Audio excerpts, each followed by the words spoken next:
We really got some crazy Marvel news today, from Miles Morales' voice actor accidentally leaking the plot of Beyond the Spider-Verse, 2 new Marvel movies in development focusing on villains, new official details on upcoming Marvel TV shows, and more. So let's get into all of this stuff. We're going to start with a new confirmed actor that will be in Avengers Doomsday. So this is kind of a spoiler, even though everybody kind of assumed this guy will be returning, and we know this from their stunt double's Instagram, that being the stunt double for Hugh Jackman's Wolverine, because this guy posted on his Instagram story a picture of the studio where they're currently filming Avengers Doomsday. So he made a huge slip up, but that confirms Hugh Jackman is going to be in Avengers Doomsday. Next, we're going to get to the 2 new Marvel movies that are apparently in development. The first of which is a Midnight Suns movie, apparently back in development after being paused for a while, with Ghost Rider now rumored to lead the team. Now, this would definitely line up with other reports we've heard over the last couple of months. We've seen multiple different insiders come out and say, like, oh, Ryan Gosling's being considered for the role of Ghost Rider in the MCU. We had reports from January and May. Now, I don't know if this is actually going to end up happening. No matter who they end up casting as Ghost Rider, this movie has so much potential if they don't mess up the crucial elements. First of all, make it an R-rated movie. Second of all, we need this Midnight Suns team to be absolutely amazing with the characters they put in it. Like, I don't need any Morbius or anything like this fan poster I found online, which is just kind of funny. I definitely think Moon Knight needs to be in it, since we already know from the showrunner that they're pretty much not getting a season 2. So we don't know when we're ever going to see this guy again in the MCU unless he's in this Midnight Suns movie. I also think having the Punisher in it would be perfect, and Doctor Strange. And now I am kind of surprised we're getting this news now after Thunderbolts, because yes, this movie was very well praised critically and amongst fans and stuff, but it did lose them almost $100 million at the box office, and this was another kind of anti-hero to hero team-up film. But I think Marvel has smartly realized, like, hey, we can make a good movie with a bunch of characters that nobody even cares about with the Thunderbolts, so let's do another team-up of kind of anti-hero to hero characters,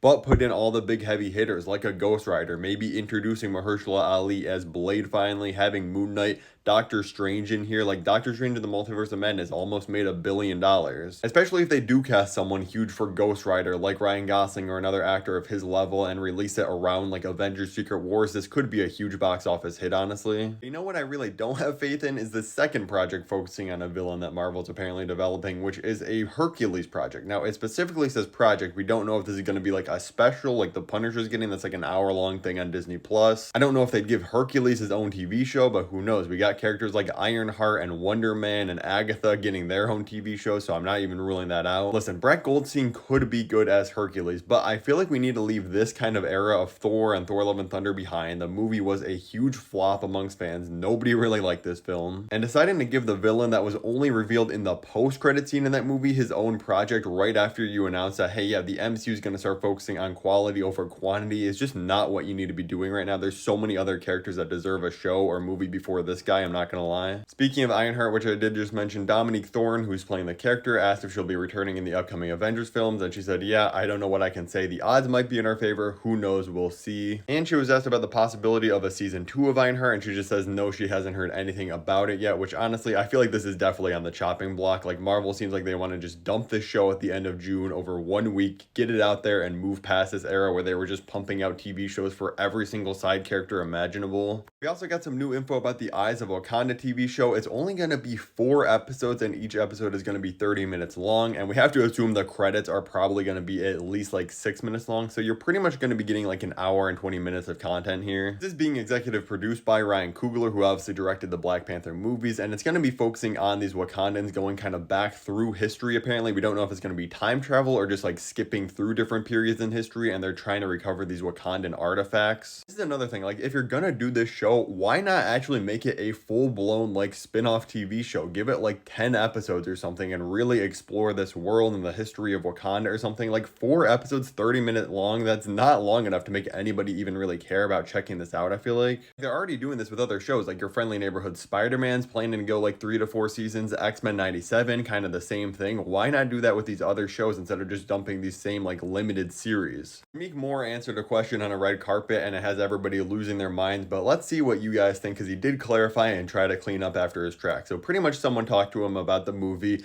and he says that I'll be in it 3 times. I'll play the clip right here. So, man, can you tease anything about Spider-Verse 3? I'll be in it. He'll be in it. Twice. 3 times.